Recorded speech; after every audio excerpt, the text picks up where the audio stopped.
Market looking at a new energy rally and the weather conditions in the United States impacting several crops. Jerry Gidel is ready to assess all of that and more right here on Connected Farmer, your channel to keep you up to date with the latest trends in agriculture and livestock.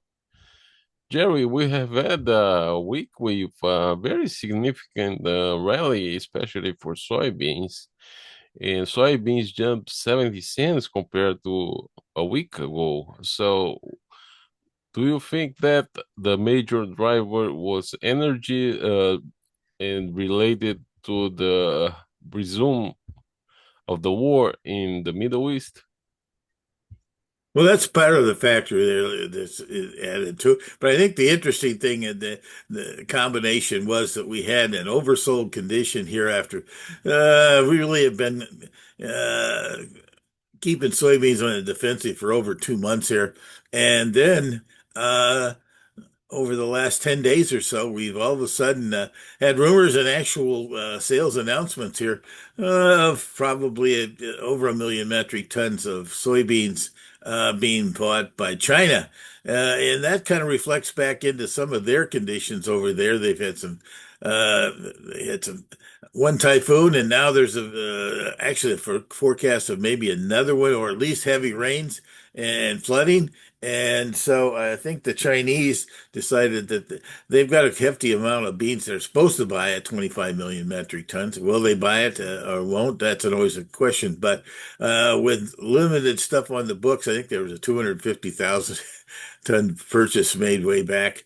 That all of a sudden we've got they just stepped in and bought, as I said, near 1 million metric tons, and there's talk of it being 1.5 million or more. Uh, and that. So I think that definitely was behind the soybean rally that really was kind of this during the late spring and early summer was kind of behind some of the other markets like wheat and corn that were being influenced by weather in Europe and around the world. In this energy world, we also had this week the announcement that Brazil is going to be hit in its ethanol exports to the United States with a brand new tariff. Yeah, well, they have, interestingly enough, they've put a few uh,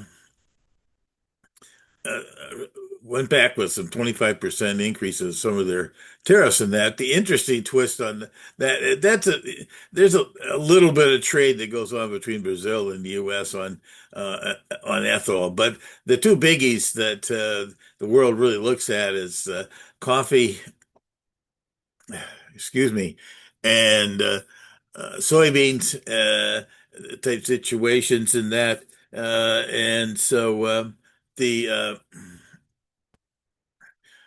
those factors uh, didn't show up. Interestingly enough, supposedly the U.S. was uh, uh, poking around with Brazil for quite some time here after they basically had to back off on all their export tariffs that they threw out there last winter. Well, excuse me, nearly last fall, a year ago last fall, and in last winter's in that. And so I don't know that. That's a very, there's not a lot of trade on soybeans and products between Brazil to the U.S. On that one, but it's always interesting in the fact that I don't know, I'm not sure why uh, U.S. and Brazil haven't got together because they're really two competing uh, international ag exporters, but Lulu and President Trump are not good friends. So there's another issue right there. Two different personalities, to say the least. So that's definitely a factor in this thing. But as I said, the direct relationships, the scenario on even with the U.S. side of the thing, as I said, aren't imposing direct issues on the big things that might impact each other. I think the other interesting feature has been in this thing has been the decline in the European and Eastern European uh, And even some of the Russian prospects here for both wheat and corn. Wheat's been dinged up a little bit but not as badly as corn has because of the fact that we were just approaching harvest on wheat. While corn, that there's some talk in France here that their crop has been nicked by as much as 30% or more. And that definitely would be a significant factor there. The the impact on the German crop is definitely there. So there's some pretty interesting estimates out of there. The Ukrainian crop on corn is also being impacted by the intensification of the conflict between Russia and Ukraine. They have decided that after 4 years of this conflict, that they are deciding that the Sea of Allure and between Ukraine and Russia there is where a lot of shipping is occurring has occurred over the years is intensified as a target, and that really is an interesting situation if both the Russians and the Ukrainians aren't able to ship out and be competitive in the world economics on agriculture. That could definitely be a factor longer term, but boy, that's a hard one to guess, and how quickly with if anything calms down and they get the thing going again.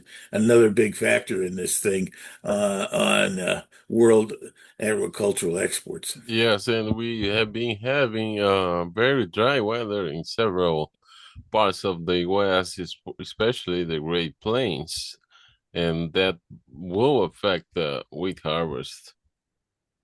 Yeah, we've already dinged the Southern Plains, Central Plains, all the way up to Kansas, and right now the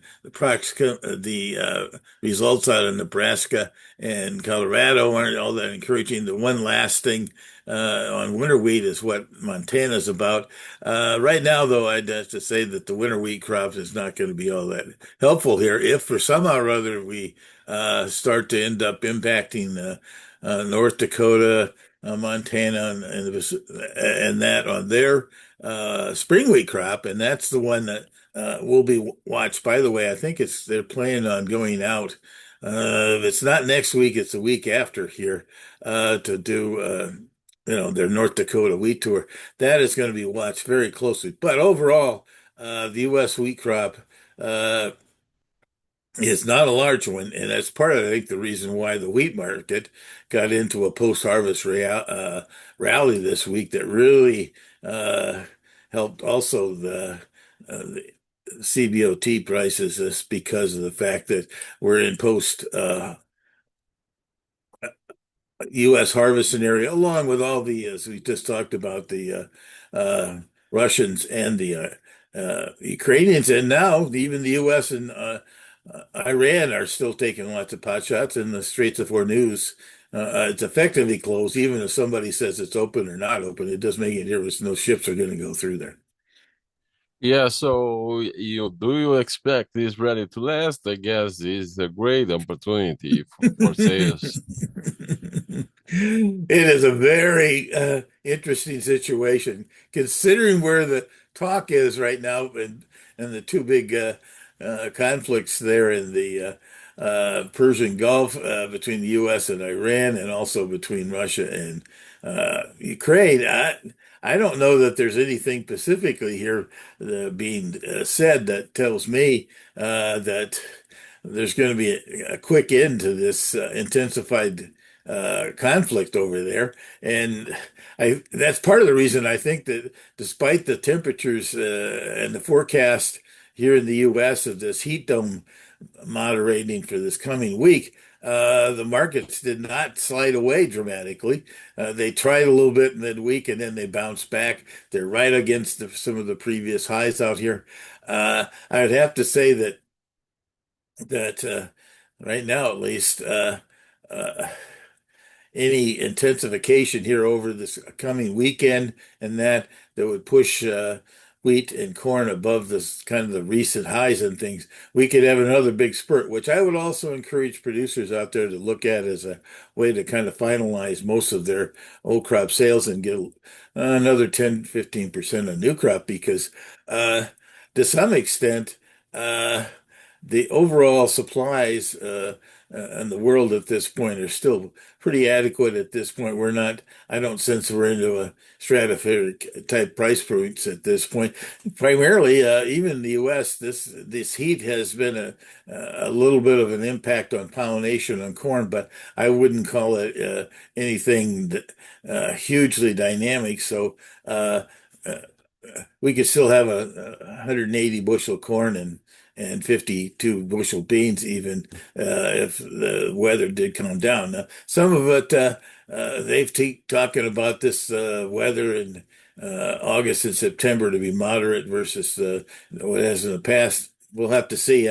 We, they said 2 weeks ago we were going to have a very benign July, and now we've had another big sharp rally, or excuse me, another sharp jump in temperatures. So you definitely producers out there that I would take advantage of a little bit of a short-term rally, but or another rally if it did occur this coming week on world conflicts going on out there. But at the same time, uh, the U.S. Uh, is beat up a wheat crop, but I'm not sure his corn and soybean crop is in huge danger just yet. That's usually August issue if it continues on with limited rains and lots of heat. But right now, that's not the National Weather Service's forecast for August. We'll have to see if that turns out to be the case. All right. Thank you very much, sir. Yes, you too. And guess we got to keep our eye on the international news.